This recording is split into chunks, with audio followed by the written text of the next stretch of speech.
کو بتا دی۔ اب یہی حدیث پاک جو میں نے آپ کو صحیح بخاری کے حوالے سے بتائی، اب یہی مضمون بہت سی حدیث میں مختلف الفاظ کے ساتھ آیا ہے۔ یہ حدیث وہ ہے جو آپ نے اکثر سنی۔ اس حدیث کے مضمون کے بہت سی کتب حدیث کے ایسے گوشے ہیں اس کے مضمون کے جو بیشتر آپ نے نہیں سنے۔ میں اس حدیث کے مضمون کو ان کو ساتھ ملا کے مکمل کرتا ہوں۔ حضرت زید بن اسلم روایت کرتے ہیں اپنے والد سے کہ سیدنا عمر فاروق رضی اللہ تعالیٰ عنہ ان عمر خرج الی المسجد، یہ حدیث اسے امام حاکم نے روایت کیا اور کہا کہ ھذا اسناد صحیح ولا تحفظ له الا، اس حدیث کی سند میں کوئی کمزوری نہیں، صحیح حدیث ہے۔ سیدنا فاروق اعظم رضی اللہ تعالیٰ عنہ مسجد نبوی میں گئے، گھر سے نکلے مسجد، یہی حدیث ہے جو پہلے سنائی۔ اب مختلف کتب حدیث میں مختلف طرق سے مختلف اسانید سے یہ مضمون اور نئی نئی تفصیل کے ساتھ آیا ہے، وہ بیان کر رہا ہوں۔ مسجد نبوی کی طرف گئے، فوجد معاذا عند قبر رسول اللہ صلی اللہ علیہ وسلم، تو سیدنا معاذ ابن جبل کو آقا علیہ السلام کے مزار پاک کے پاس بیٹھا، یبکی، روتا ہوا دیکھا، وہ رو رہے تھے۔ فقال ما یبکیک یا معاذ، سیدنا فاروق اعظم نے پوچھا اے معاذ بن جبل تجھے کس شے نے رلا دیا، کیوں رو رہے ہو؟ قال یبکینی حدیث سمعتہ من رسول اللہ صلی اللہ علیہ وسلم، عرض کیا کہ امیر المومنین ایک حدیث میں نے آقا علیہ السلام سے سنی تھی، مجھے وہ حدیث رلا رہی ہے، اس وجہ سے رو رہا ہوں۔ سیدنا فاروق اعظم نے فرمایا کیا؟ کہنے لگے آقا علیہ السلام نے فرمایا الیسیر من الریاء شرک، تھوڑا سا دکھلاوا بھی شرک خفی ہوتا ہے، یہ اس ریا سے پاک لوگ ہیں۔ معمولی سا دکھلاوا ریا بھی شرک ہوتا ہے۔ اور آقا علیہ السلام نے فرمایا وَمَنْ عَادَ أَوْلِيَاءَ اللَّهِ فَقَدْ بَارَزَ اللَّهَ بِالْمُحَارَبَةِ إِنَّ اللَّهَ يُحِبُّ الْأَبْرَارَ الْأَتْقِيَاءَ الْأَخْفِيَاءَ، یہ الفاظ بدل۔ آقا علیہ السلام نے فرمایا کہ اللہ نے فرمایا جو میرے اولیاء سے، اولیاء اللہ سے عداوت رکھتا ہے اس نے اللہ سے جنگ مول لے لی ہے، جنگ مول لے لی ہے۔ اور بے شک اللہ اپنے ان ولیوں سے محبت کرتا ہے جو نیکوکار بھی ہیں، متقی بھی ہیں، اور اہل دنیا سے جن کے مراتب اوجل ہیں، اللہ ان سے محبت کرتا ہے۔ اور فرمایا قلوبہم مصابیح الدجا، ان کے دل اندھیروں میں چراغوں کی مانند ہوتے ہیں، یعنی اندھیری راتوں میں، ظلمت اور تاریکی کی راتوں میں ان کے دلوں سے جو نور پھوٹتا ہے وہ لوگوں کو ایمان کی روشنی عطا کرتا رہتا ہے۔ یخرجون من کل غبراء مظلمہ، اور وہ خود ہر طرح کی ظلمت و تاریکی سے پاک ہوتے ہیں۔ یہ حضرت معاذ ابن جبل نے حدیث بیان کی۔ اور پھر انس ابن مالک رضی اللہ تعالیٰ عنہ وہ روایت کرتے ہیں من اہان لی ولیا، آقا علیہ السلام کا فرمان، جس نے میرے ولی کی، اللہ پاک نے فرمایا معمولی سی بے ادبی کی، اس کے ساتھ میرا اعلان جنگ ہو گیا۔ اس کو امام دیلمی اور حکیم ترمذی نے روایت کیا۔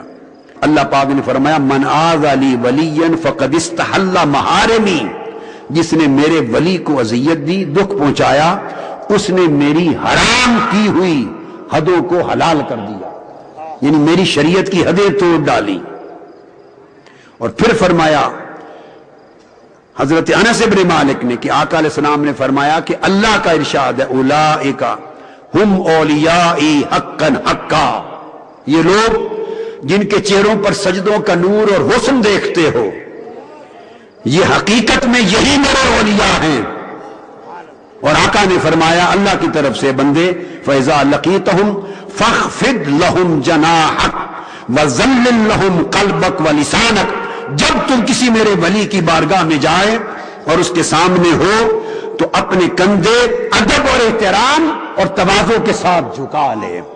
یہ جو کہتے ہیں کہ آپ اولیاء کی بارگاہ میں جا کے جھکتے کیوں ہیں، یہ جھکنا معاذ اللہ کوئی سجدہ ہے معاذ اللہ، شرک ہے نہیں، جھکتے ہیں کہ اللہ کا حکم ہے فَإِذَا لَقِيتَهُمْ فَأَخْفِضْ لَهُمْ جَنَاحَكَ، جب میرے ولی کی بارگاہ میں جاؤ تو ادب سے جھک جاؤ،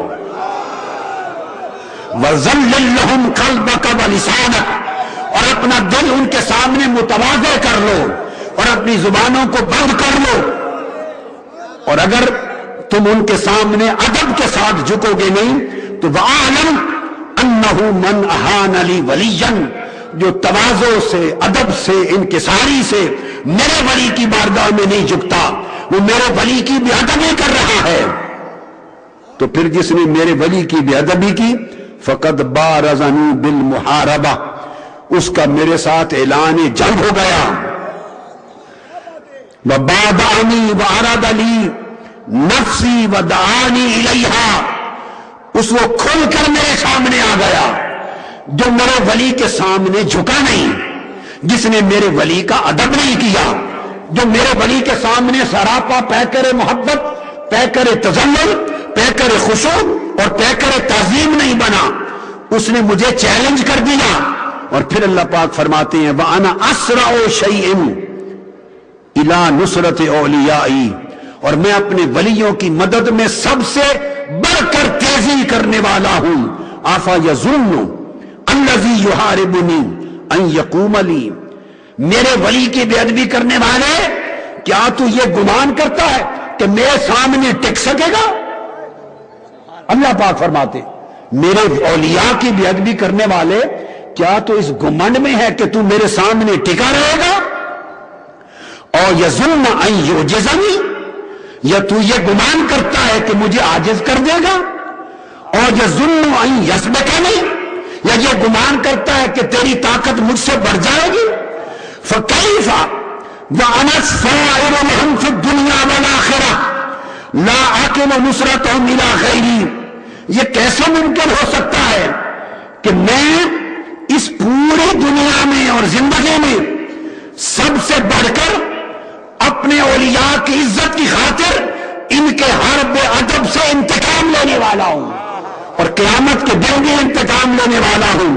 اور سن لے، جب میرے ولی کا معاملہ آتا ہے تو ان کی عزت کی رکھوالی کا کام میں کسی اور کے سپرد نہیں کرتا، خود کرتا ہوں، کسی اور کو نہیں سونپتا۔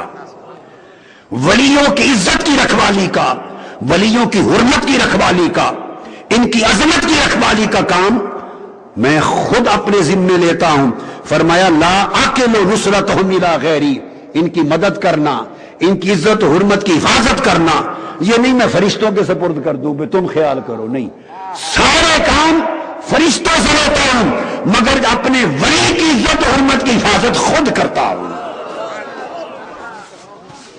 اسے امام ابو نعیم نے اور امام ابن ابی عاصم نے اور بہت سارے ائمہ نے طرق صحیحہ اور جیدہ کے ساتھ روایت کیا۔ یہ میں نے چاہا کہ اس حدیث کا مضمون آج ان نئے کلمات کے ساتھ مکمل کروں کہ آقا علیہ السلام نے کیا کیا فرمایا ان کے لیے۔